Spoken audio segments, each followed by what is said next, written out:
2024年10月14日清晨，广西南宁，一对21岁的双胞胎姐妹正在家中。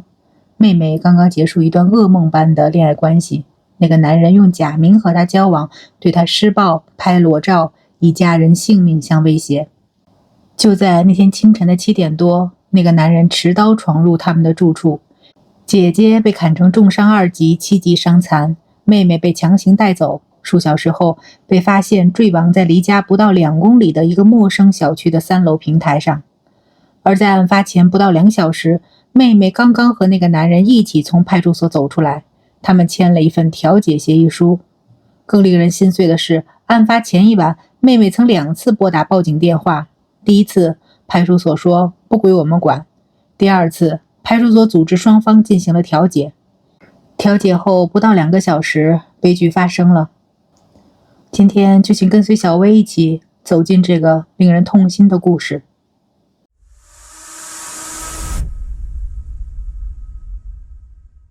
故事要从2024年7月说起。广西南宁，一对21岁的双胞胎姐妹何婷和何敏共同生活在一栋临街的 loft 式公寓里。他们的父母在宾阳老家工作，2个女儿在南宁工作，两地相隔2小时的车程。2个女孩彼此照顾，日子虽然普通，但也平静。2024年7月上旬，妹妹何敏通过抖音认识了一个叫林某康的男人，两人很快确定了恋爱关系。何敏的父母后来才知道，这段关系从头到尾只持续了3个月，从确立关系到案发仅仅3个月。而这3个月对何敏来说是一场不折不扣的噩梦。林某康用的是假名，交往期间他表现出了极强的控制欲，对何敏施暴、拍摄裸照，甚至以何敏父母家人的人身安全来威胁他，阻止他离开。2024年8月12日，距离案发还有2个月，林某康对何敏说：“是我情绪不稳定才动手打你。”何敏回复他：“不稳定就不要谈恋爱，别祸害人。”第二天，何敏将林某康的微信拉黑，可林某康并没有就此罢休，他改用短视频软件继续私信骚扰他。我要让你付出代价，他威胁何敏，要在他家小区门口租一个 LED 大屏，播放他的隐私视频，大家一起死。他还多次扬言要把照片放出去。2024年8月下旬，何敏为了躲避纠缠，回到老家宾阳，可林某康依然不放弃，要求他立即恢复聊天。一个女孩在微信里给男朋友的备注是疯狗，你能想象这3个月她经历了什么吗？2024年9月22日，林某康从外地赶到双胞胎姐妹在南宁的住处，要求当面沟通。何敏多次拒绝开门，林某康竟然找来开锁师傅。开锁师傅看到家里有人，不敢开。可林某康没有放弃，他沿着门口的管道爬上防盗窗，徒手掰断防盗窗，直接破窗翻入室内。而那扇窗户正好是2个女孩房间的窗户。姐姐何婷想要阻拦他带走妹妹，林某康打了姐姐一巴掌，还冲进厨房拿菜刀顶着妹妹的腰威胁。无奈之下，姐姐只能眼睁睁看着妹妹被强行带走。姐姐立刻报了警。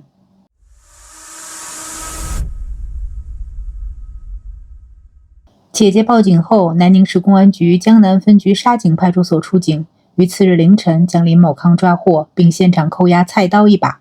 2024年9月24日，江南分局作出行政处罚决定书，林某康的行为构成非法侵入住宅和威胁他人人身安全，情节较重，决定对其合并执行行政拘留15日，并处500元罚款。南宁市拘留所于2024年9月24日至10月9日执行了该行政拘留。15天，一个破窗入室、持刀威胁、强行带走女孩的男人，只被关了15天。而他的犯罪前科呢？警方有没有核查过？何敏的父亲后来痛心地问：如果当时警方能详细核查林某康的犯罪前科，结果会不会不一样？行政拘留执行完毕，林某康于10月9日被释放。被释放后，他并没有收敛，他再次联系何敏，要求他恢复联系，否则就到家里来。聊天记录显示，10月9日，林某康给何敏发短信说：“我这个人最讨厌别人搞我，要么搞死我，搞不死我，搞我的人就得死。”何敏将此信息转发给姐姐，提醒姐姐：“你真的要注意点。”姐姐并不害怕，但何敏说他真的可能会上我们家里来。何父听说此事后，曾于10月9日打电话报警。10月11日，何敏原本要去靖西参加同学的婚礼，但没有按计划出现。次日，何敏的母亲发现联系不上女儿，又再次去派出所报警。可这一切都没能阻止接下来发生的事儿。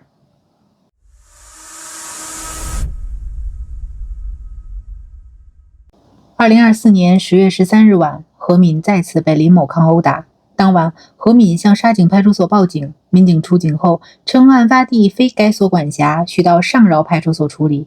随后，何敏在前男友的陪同下前往西乡塘公安分局上饶派出所报警。报警后，何敏去医院检查，广西医科大学第2附属医院出具的疾病证明书显示，何敏头痛、鼻中隔骨折，有验伤报告，有骨折的诊断证明。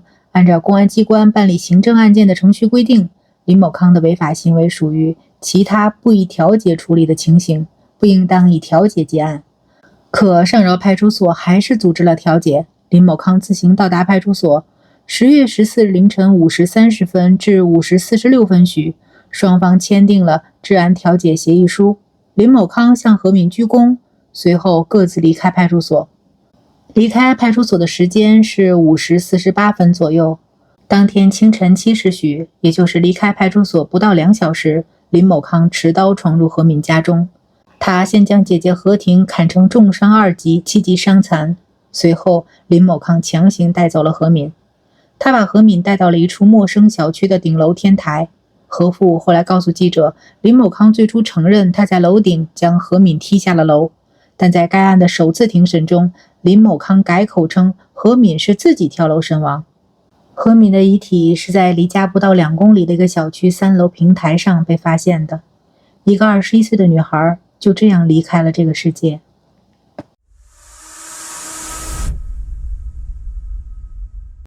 2025年8月8日，南宁市人民检察院以涉嫌故意杀人罪对林某康提起公诉，指控其非法剥夺何敏的生命。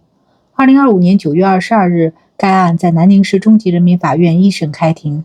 2026年5月6日，该案再次开庭。截至目前，一审尚未宣判。法庭上，林某康的供述出现了关键变化，从最初承认将何敏踢下楼，到改口称何敏是自己跳楼身亡。真相究竟如何，只能等待法院的最终判决。而对于何敏的家人来说，无论林某康最终受到怎样的刑事处罚，那个21岁的女孩都回不来了。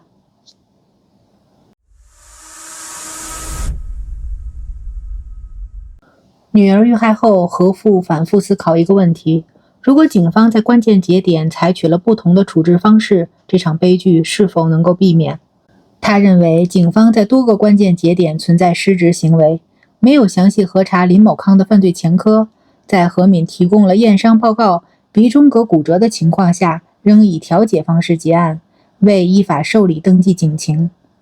2025年3月26日，何先生夫妇先向南宁市兴宁区人民法院提起行政诉讼，起诉西乡塘公安分局上饶派出所。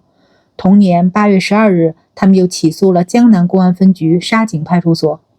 两起诉讼的一审判决都认可了何先生的部分主张。针对西乡塘公安分局，一审、二审法院均认定其皆处警行为违法。法院认为西乡塘公安分局未对林某康的违法犯罪历史情况进行询问核查，按照公安机关办理行政案件的程序规定，林某康2024年10月13日的违法行为属于其他不予调解处理的情形，公安机关不应以调解结案。针对江南公安分局，一审法院认定2024年9月22日，江南分局仅对林某康非法侵入住宅和威胁人身安全的行为作出行政处罚，未调查其是否存在其他违法情形，如故意损坏财物未作认定，属于未对报警事项全面调查处理，行为违法。2024年10月13日，沙井派出所虽自认接到报警，但未能提供证据证明对报案情况进行了及时受理和登记，属于未对报警行为进行处理，未履行法定职责。两家公安分局均被法院确认存在违法行为，但两起诉讼中，法院均认为涉案接处警行为与何敏的死亡不具有法律上的因果关系，驳回了何先生的行政赔偿请求。何先生不服。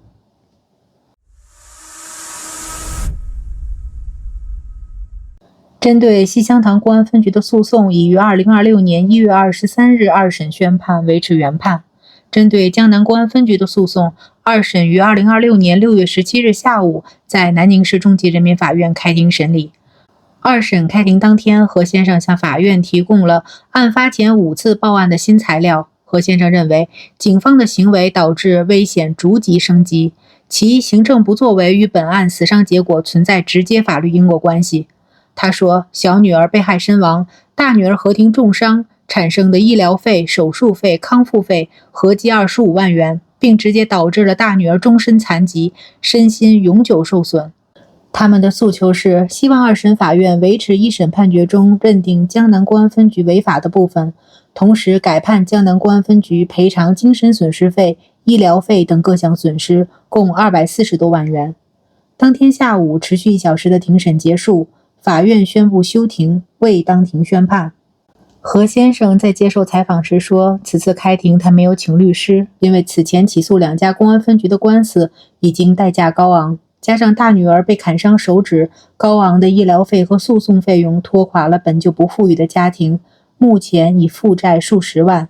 大女儿因缺钱，手指粘连却未做康复训练。而关于凶手的经济赔偿，何先生也知道林某康没有钱赔。一个家庭失去了一个女儿，另一个女儿重伤致残，还要背负数十万的债务，而这一切的起点只是一个女孩在抖音上认识了一个男人。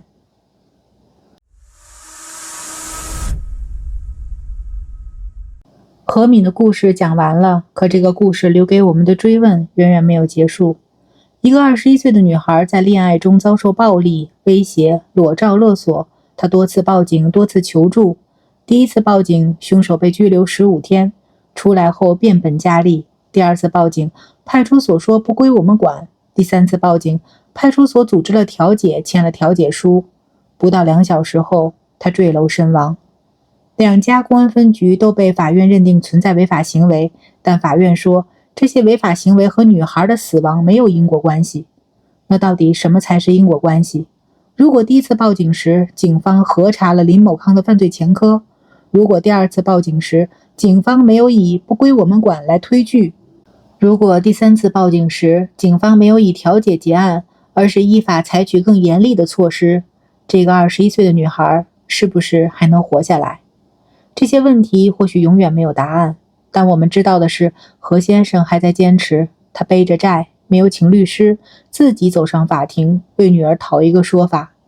截至2026年6月17日二审开庭，针对江南公安分局的行政诉讼尚未宣判，林某康故意杀人案的一审也尚未宣判，2个案子都在等待正义的最终到来。